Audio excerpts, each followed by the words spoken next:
Hey everyone, Mr. Happy here, and in this video we're going to be checking out the latest trailer for the long overdue update to Final Fantasy XV's multiplayer expansion, Comrades. When this first came out, I was so excited because they were talking about doing updates for it, and it feels like it got hung out to dry. Well, when Royal Edition and the PC version comes out on March 6th, Comrades will be receiving an update as well. In this trailer, we get about a minute of footage on all the new stuff that's going to be coming in. I'm looking forward to diving back into Comrades when the PC version hits. So let's check out some of the new features that are coming in the March 6th update.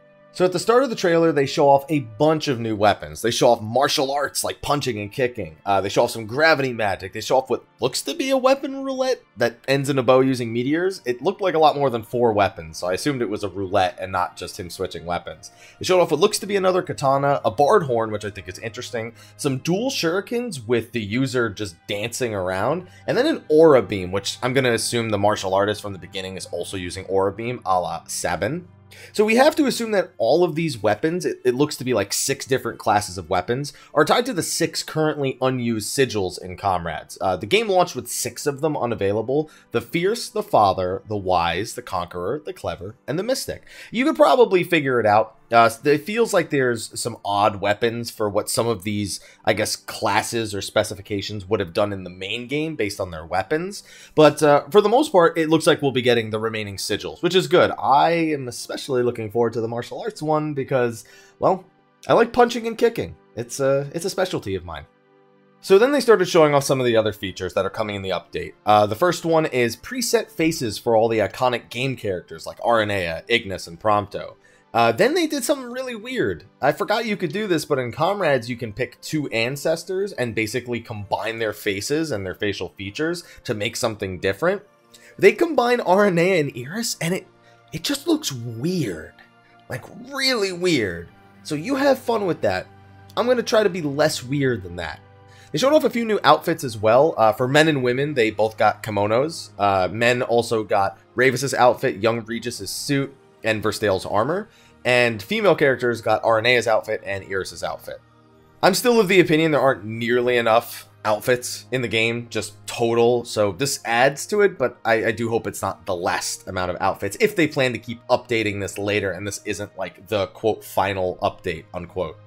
And then they started showing off some other new features. Now, they showed off like a lighthouse and a chocobo ranch. At first I thought it was Cape Cayam, and then I noticed how far away it was from the water, so it's probably some other location. I wonder if that's located anywhere near the Nordiskane Garrison. Some of you may not remember, in Comrades there's an area called the Nordiskane Garrison that was unavailable, and it's basically the Nordiskane blockade, which I believe was like a Chapter 2 main story mission from the main game.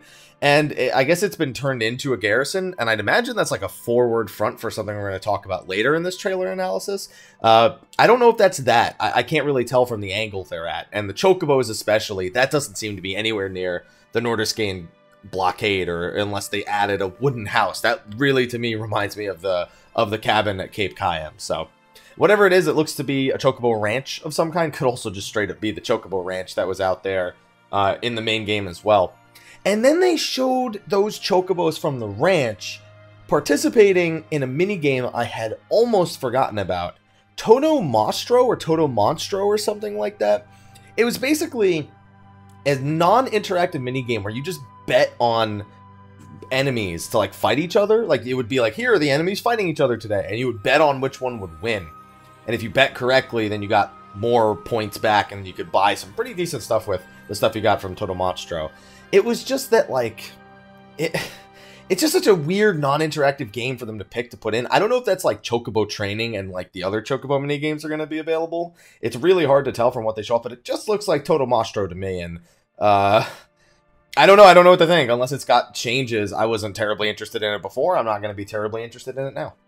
And then towards the end of the trailer, they start to show off some of the new missions. It looks like we'll be getting to fight the Zoo, which looks as monstrous as ever, so I can't wait to get one shot over and over again. It looks like we'll also be getting another rematch against Ifrit, and he's going to be having some new mechanics as well. I'd assume that with the way they depict this, it's probably a tie-in to the Royal Edition cutscenes that are being added to Chapter 14. When it takes place exactly, you'd have to imagine it's after Noctis wakes up from his 10-year nap.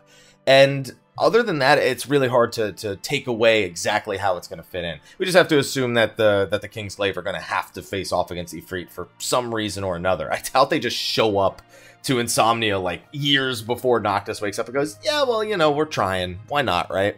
So that's, I mean, there's not really much else to take away. It does look like a pretty interesting rematch against Ifrit, and after how well they did with the Bahamut fight in Comrades, like, I wish more fights were like that in the main game. I have high hopes for the Ifrit fight inside of Comrades itself. Speaking of which, they showed a Bahamut boss fight in the trailer. The base game has a Bahamut boss fight, so I don't know if that's just the boss fight from the base game and they threw it in the trailer because it looks spectacular, or if there's going to be another difficulty of Bahamut. I'm assuming it's just they threw it in there for you know, spectacle, for ooh, wow, you know, that kind of effect inside the Comrades trailer itself.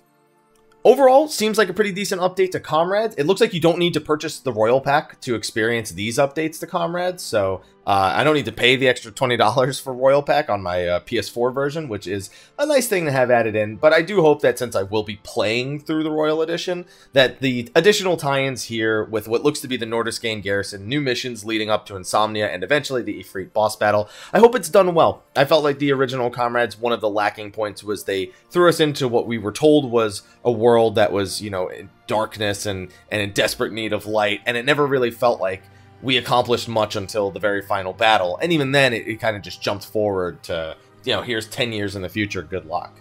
So I'm hoping to see it tie in a little bit better, but I'm glad to have an update to it regardless, because it's long overdue, to be honest.